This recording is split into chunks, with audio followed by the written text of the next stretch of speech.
नमस्कार दोस्तों, स्वागत है आप सभी लोगों का।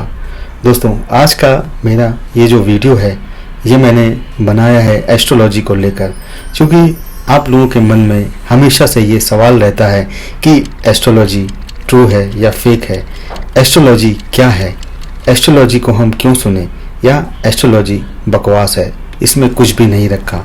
तो अगर आपके मन में भी यही सारे सवाल हैं तो अंत तक बने रहिए हमारे साथ हमारे इस वीडियो पर, चूँकि आज मैं आपके इन सभी प्रश्नों का जवाब जरूर दूंगा। नमस्कार। जैसा कि शुरुआत में ही मैंने बताया कि आज का ये जो वीडियो है ये मैं एस्ट्रोलॉजी को लेकर ही आया हूँ, क्योंकि आप लोगों के मन में जो विचार रहता है कि एस्ट्रोलॉजी ट्रू है या फेक है, और जैसा कि हमारे किसी एक इन्फ्लुएंसर ने, उनका मैं नाम नहीं लेना चाहूँगा, एक वीडियो बना डाला एस्ट्रोलॉजी को लेकर। हम उन इन्फ्लुएंसर की काफ़ी कद्र करते थे, अच्छे वीडियो बनाते हैं वो, और उन्होंने एस्ट्रोलॉजी को लेकर ऐसा भ्रम उत्पन्न कर दिया लोगों के बीच में, और यहाँ तक कह डाला कि एस्ट्रोलॉजी बकवास है, एस्ट्रोलॉजी फेक है।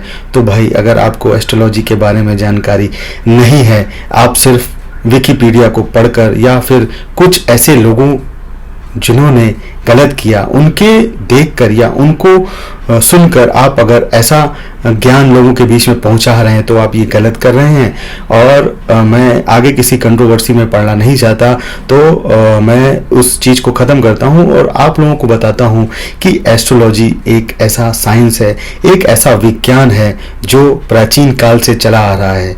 हमारी सभ्यता जब से है तब से एस्ट्रोलॉजी का अस्तित्व है, और तब से एस्ट्रोलॉजी हमारे साथ चली आ रही है। प्राचीन ज़माने में आपने देखा होगा कि जो राजा महाराजा थे वो जब भी किसी युद्ध में जाते थे या किसी अच्छे काम को करते थे तो वो ग्रहों को देखते थे, नक्षत्रों को देखते थे।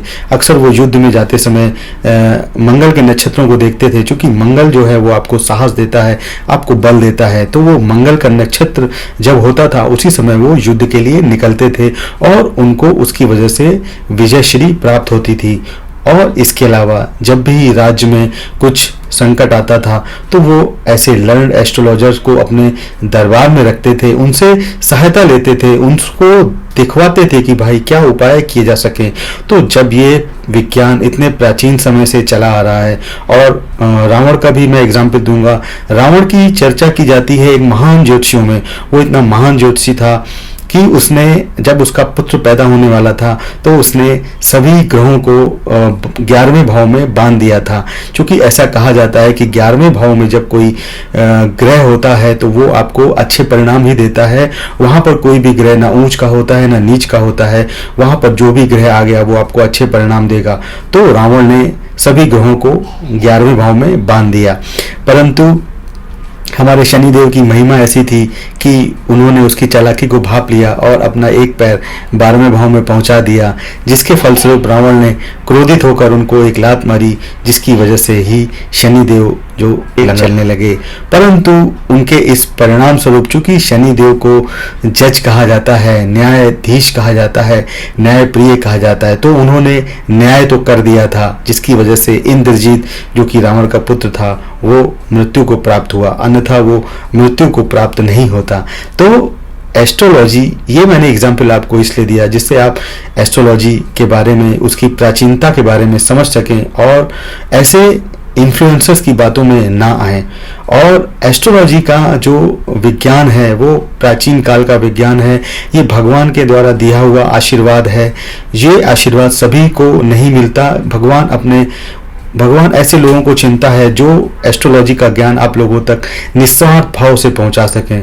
हाँ, परंतु कुछ लोग ऐसे होते हैं जिन्होंने एस्ट्रोलॉजी की 1 या 2 किताबें पढ़ी और वो उन 1 या 2 किताबों को पढ़ने के बाद मार्केट में आ जाते हैं, अपनी दुकान लगा लेते हैं, लोगों को ऐसे उपाय बताते हैं जिसमें वो अपना भविष्य चमकाने की कोशिश करते रहते हैं, और ऐसे ऐसे महंगे उपाय बताते हैं, ऐसे ऐसे फालतू उपाय बताते हैं जिसमें सामने वाले का पैसा खर्च हो और वो एस्ट्रोलॉजी के बारे में गलत सलत सोचने लगे। तो इसमें जो गलती है वो एस्ट्रोलॉजी की गलती नहीं है, उसमें ऐसे लोगों की ही गलती है जो एस्ट्रोलॉजी को ऐसे गर्त में ले जा रहे हैं, अपने स्वार्थ की वजह से लोगों को लूट रहे हैं, लोगों को परेशान कर रहे हैं।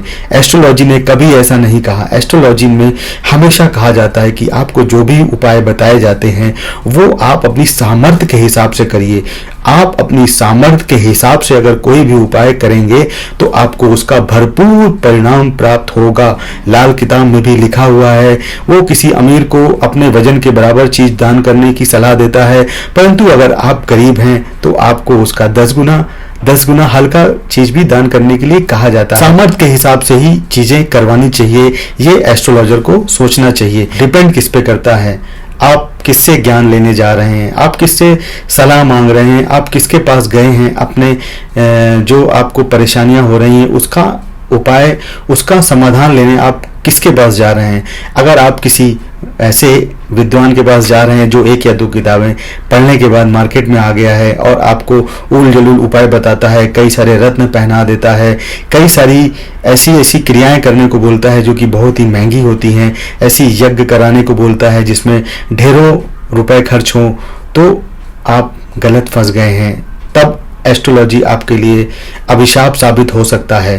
परंतु अगर आप किसी ऐसे लर्न्ड एस्ट्रोलॉजर के पास पहुंच चुके हैं जिसका ध्येय, जिसका काम आप लोगों तक ऊपर वाले का आशीर्वाद पहुंचाना है, जिसका काम आपकी सहायता करना है, जिसका काम है आपको मदद करना ऐसे संकट के समय में जब आपको एस्ट्रोलॉजी की जरूरत है। क्योंकि एस्ट्रोलॉजर के पास आदमी अच्छे समय में नहीं जाता, एस्ट्रोलॉजर के पास आदमी तभी जाता है जब वो परेशान होता है, जब वो संकट में होता है। तो भाई अगर कोई आदमी संकट में है और आपके पास आया है और आप उसको फिर से संकट में पहुंचा रहे हैं, ऐसे उल जलूल उपाय बता रहे हैं जिसमें ढेर सारा पैसा खर्च हो रहा है, एनर्जी खर्च हो रही है, समय खर्च हो रहा है, परंतु उन सभी जो आपने समाधान बताए हैं उनका सब्स्टिट्यूट अगर आप बता दें उसको, जिसमें उसकी ऊर्जा भी कम खर्च हो, जिसमें उसका पैसा भी कम खर्च हो।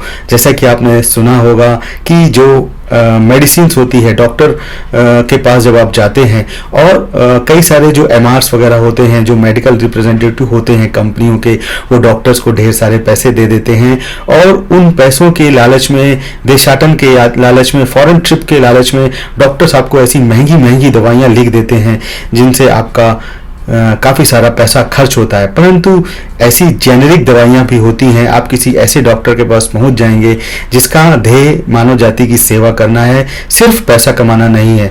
मेरा मकसद ये कहना नहीं कि आप पैसा मत कमाइए, आप पैसा कमाइए, आपका ये व्यवसाय है। अगर एस्ट्रोलॉजी आपका व्यवसाय है तो आप पैसा कमाइए, परंतु पैसा उस हद तक कमाइए जैसे दाल में नमक। आप सामने वाले की समस्याओं को देखो, आप सामने वाले को देखो, वो कितना परेशान है, वो आपको कहाँ तक सहायता कर सकता है, वो आपको कहाँ तक आपकी दक्षिणा दे सकता है। अगर हो सके सामने वाला इस हालत में ना हो तो आप उसको मुफ्त में भी वो दान दे सकते हैं और आने वाले समय में वो आपका ये उपकार चुका सकता है। तो ऐसे ही एस्ट्रोलॉजी में भी होता है। आप अगर किसी ऐसे रोड छाप एस्ट्रोलॉजर के पास चले जाएंगे जो 2-3 किताबों को पढ़ने के बाद एस्ट्रोलॉजर बन जाता है और मार्केट में उतर जाता है, तो वो फिर आपको ऐसी ही महंगी महंगी दवाइयाँ लिखेगा, महंगे महंगे उपाय लिखेगा, महंगे महंगे रत्न लिखेगा जिसमें उसका कमीशन होता है और जिससे उसका भविष्य बनता है। तो वो आपका भविष्य नहीं बना रहा, वो अपना भविष्य बना रहा है। तो अगर आप ऐसे के पास पहुंच गए तो एस्ट्रोलॉजी आपके लिए अभिशाप निश्चित ही साबित हो सकता है। परंतु अगर आप ऐसे एस्ट्रोलॉजर के पास जा रहे हैं जो कि लर्न है, जिसका मकसद आपको सहायता देना है, जिसका मकसद ऊपर वाले का आशीर्वाद आप तक पहुंचाना है, तो आप बिल्कुल सही जगह पहुंचे हैं। फिर वो आपको ऐसी महंगी महंगे उपचार नहीं बताएगा, फिर वो आपको जेनेरिक दवाइयाँ लिखेगा, आपको ऐसे उपाय बताएगा जो कि आसान होंगे। क्योंकि रत्नों, अगर आपके पास रत्न खरीदने के लिए पैसे नहीं हैं तो कोई भी ज्योतिषी आपको नहीं बताएगा कि आप जड़ों के माध्यम से भी रत्नों का उपचार कर सकते हैं, कौन से रंगों को पहनकर आप उन सभी रत्नों का उपचार कर सकते हैं। परंतु वो अक्सर आपको नहीं बताते हैं क्योंकि उसमें उनको कोई धनराशि नहीं मिलती है। परंतु अगर आप किसी ऐसे एस्ट्रोलॉजर के पास पहुंच गए हैं जिसका मकसद आपको सहायता देना है, जिसका मकसद एस्ट्रोलॉजी के ज्ञान को आगे पहुंचाना है, तो फिर आपको वो रत्नों की जगह जड़ों के बारे में भी बता सकता है, ऐसे ऐसे आसान उपाय बता सकता है जिससे आप अपने ग्रहों नक्षत्रों को ठीक कर सकते हैं। फॉर एग्जाम्पल, अगर आप किसी ऐसे एस्ट्रोलॉजर के पास पहुंच गए और आपकी कुंडली में आपका पहला, छठा और 12वां भाव सम्मिलित है, तो ऐसा एस्ट्रोलॉजर आपको देख के कहेगा छठा भाव रोग का है, पीड़ा का है, 12वां भाव व्यय का है और आपको परेशानियों का है। तो जब आपको नौकरी में काफ़ी सारी परेशानियां होंगी और आपको अक्सर तकलीफ रहेगी, उन तकलीफ़ों की वजह से आपको काफ़ी कष्ट होगा, काफ़ी व्यय होगा।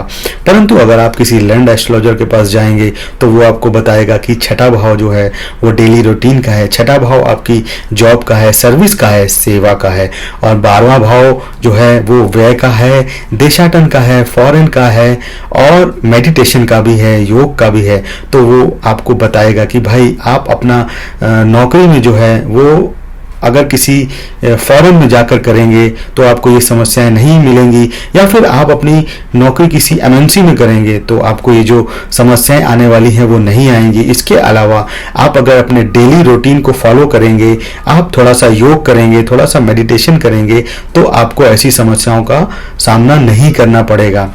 और एक एग्जाम्पल मैं आपको बताता हूँ कि दूसरा भाव, जैसा आप सभी जानते हैं कि धन का होता है, 8वां भाव आपको पता है कि कष्ट का होता है। तो अगर आप ऐसे किसी एस्ट्रोलॉजर के पास पहुंच गए जिसका मकसद पैसा कमाना है, तो वो आपसे कहेगा कि भाई आपको धन कमाने में तो काफ़ी सारी पीड़ा होगी और आप धन कमाने में काफ़ी सारा आपका नुकसान होगा और आप धन कमाने में आपको दिक्कतें आएंगी। परंतु अगर आप किसी लर्न्ड एस्ट्रोलॉजर के पास पहुंच जाएंगे तो वो आपको बताएगा, देखो भाई दूसरा भाव धन का है, 8वां भाव जो है वो अकल्ट का है, गूढ़ विद्याओं का है, मेडिकल का है, गहन ज्ञान का है, रिसर्च का है। तो वो आपको बताएगा कि अगर आप रिसर्च करोगे, मेडिकल के फील्ड में जुड़ोगे, आप सॉफ्टवेयर के फील्ड में जुड़ोगे, क्योंकि पहले ज़माने में सॉफ्टवेयर नहीं होता था, तो सॉफ्टवेयर भी एक गूढ़ विज्ञान है। इसमें आप अपना रिसर्च करते हैं, इसमें आप अपना ध्यान लगाते हैं, इसमें आप उसकी तह तक जाते हैं, उसके बाद ही आप कोई भी लैंग्वेज को लिखते हैं, कोई भी प्रोग्राम बनाते हैं। तो एस्ट्रोलॉजी के साथ साथ सॉफ्टवेयर, मेडिकल फील्ड, CBI या फिर कोई गूढ़ रिसर्च या फिर कोई साइंटिफिक, तो जितने भी साइंटिस्ट हैं उनका 8वां भाव ही एक्टिव होता है। जितने भी अच्छे डॉक्टर्स हैं, सर्जन हैं, जो उनका 8वां भाव अच्छा होना काफ़ी ज़रूरी होता है। जितने भी अच्छे सॉफ्टवेयर डेवलपर हैं, सॉफ्टवेयर प्रोग्रामर हैं, उन सब का 8वां भाव जब तक अच्छा नहीं होगा वो अच्छा नहीं कर पाएंगे। तो अगर आप किसी लर्न्ड एस्ट्रोलॉजर के पास जाएंगे तो वो आपको बताएगा कि भाई आप इन सब चीज़ों में काम करो तो आपको धन मिलेगा, आपको अच्छा पैसा मिलेगा, आपको कष्ट भी नहीं होगा और आपको आपका नाम भी होगा। तो डिपेंड इसी में करता है कि एस्ट्रोलॉजी अभिशाप है, एस्ट्रोलॉजी अभिशाप है या वरदान है। ये आपके ऊपर डिपेंड करता है कि आप वो ज्ञान किससे लेने जा रहे हैं, आप किसके पास जा रहे हैं। उसका सबसे पहले तो आपको ज्ञान देखना चाहिए, उसको आजमाना चाहिए। आप किसी भी एस्ट्रोलॉजर के पास जाते हैं, आंख बंद करके मत जाइए। आप सबसे पहले उसको आजमाइए, उसको पूछिए कि मैं क्या कर रहा हूँ, मेरा शादी अगर हुई है तो मेरे कितने बच्चे हैं। ऐसे कुछ प्रश्न जो आपकी जीवन में घट चुके हैं, अगर आप उससे पूछेंगे और उस एस्ट्रोलॉजर ने आपके सभी प्रश्नों का सही सही जवाब दे दिया तो आप निश्चित रूप से उसका एक टेस्ट कर लेंगे। भाई अगर आप अपने जीवन से संबंधित चीज किसी से पूछने जा रहे हैं तो उसका टेस्ट लेना तो बनता ही है ना। आप आंख बंद करके ऐसे किसी के ऊपर मत भरोसा करिए। अगर आप आंख बंद करके किसी के ऊपर भी भरोसा करेंगे तो फिर एस्ट्रोलॉजी आपके लिए अभिशाप साबित हो सकता है। अगर आपका भाग्य अच्छा है तो आप किसी लर्न्ड एस्ट्रोलॉजर के पास पहुंच जाएंगे, तब तो आपको समस्याओं का समाधान मिल जाएगा। परंतु अगर आप किसी ऐसे एस्ट्रोलॉजर के पास पहुंच गए जिसका मकसद सिर्फ पैसा कमाना है तो फिर आपके लिए एस्ट्रोलॉजी अभिशाप ही हो जाएगा।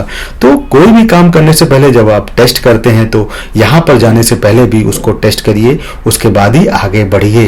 और निश्चित रूप से एस्ट्रोलॉजी एक वरदान है, भगवान के द्वारा दिया हुआ वरदान है, जिसको एस्ट्रोलॉजर आप तक पहुंचाने का प्रयास करते हैं। तो एस्ट्रोलॉजी निश्चित रूप से ही वरदान है। इसके द्वारा आप जान सकते हैं कि भविष्य में आपके साथ क्या होने वाला है। क्योंकि एस्ट्रोलॉजी के द्वारा भाग्य को बदला नहीं जा सकता, ये बिल्कुल सच बात है। एस्ट्रोलॉजर आपके भाग्य को नहीं बदल सकते। एस्ट्रोलॉजर सिर्फ आपके भाग्य में जो लिखा है उसकी इंटेंसिटी को कम कर सकते हैं, उसको सहने की आपको क्षमता प्रदान कर सकते हैं। अब आप एग्जाम्पल एक देखो, जब आपका ऑपरेशन होने वाला होता है तो अगर आप सोचो कि आपको कष्ट नहीं होगा तो ऐसा पॉसिबल नहीं है कि ऑपरेशन भी हो जाए और आपको कष्ट भी ना हो। तो उसके लिए डॉक्टर्स क्या करते हैं, आपको एनेस्थीसिया देते हैं, जिसकी वजह से आपको कष्ट नहीं होता या कष्ट का अनुभव नहीं होता। कष्ट तो आपको हो रहा है परंतु उसका अनुभव नहीं हो रहा आपको। तो एस्ट्रोलॉजर भी ऐसे ही आपको उपाय देते हैं, ऐसे एनेस्थीसिया आपको देते हैं जिसके द्वारा आपको जो कष्ट होने वाला है या जब कष्ट हो रहा है उसका अनुभव आपका ना हो। आपका दिमाग इतना पावरफुल कर देंगे, आपका जो इनर एनर्जी है उसको इतना स्ट्रांग कर देंगे, आपको इतना पावर दे देंगे जिसके द्वारा आप जो समस्याएं हैं उनको सहने में आपको ताकत आ जाएगी। हीलर्स इन्हीं को बोलते हैं। तो आप एस्ट्रोलॉजी के माध्यम से आपको वो चीज़ों को सहने की क्षमता मिल जाएगी। या फिर अगर आपका एक्सीडेंट लिखा हुआ है तो एक्सीडेंट तो आपका होकर रहेगा, परंतु अगर आप किसी अच्छे एस्ट्रोलॉजर के पास पहुंच गए, उसने आपको कोई उपाय बता दिया, तो हो सकता है एस्ट्रोलॉजी तो आपका जो एक्सीडेंट लिखा था जिसमें आपकी एक टांग टूटने वाली थी, हो सकता है उसमें आपकी एक टांग ना टूटे, आपको सिर्फ थोड़े से खरोच आए और आप सिर्फ एक पट्टी बना के घर आ जाएं।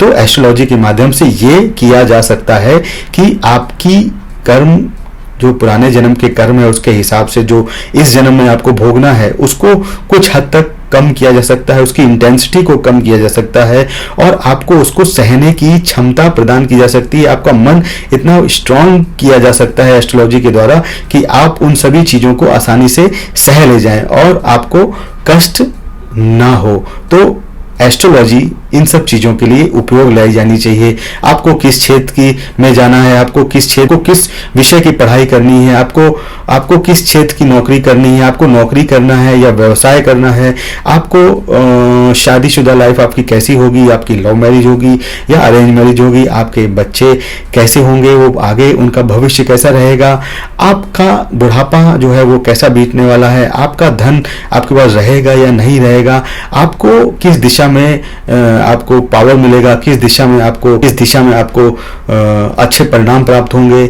ऐसे सारे मैं विदेश जा पाऊंगा कि नहीं जा पाऊंगा, विदेश में मुझे अच्छा होगा कि नहीं होगा, या मैं नौकरी के लिए विदेश जाऊंगा या पढ़ाई के लिए विदेश जाऊंगा, मैं पढ़ पाऊंगा अच्छे से कि नहीं पढ़ पाऊंगा, या मैं आगे पीएचडी वगैरह कर पाऊंगा कि नहीं कर पाऊंगा।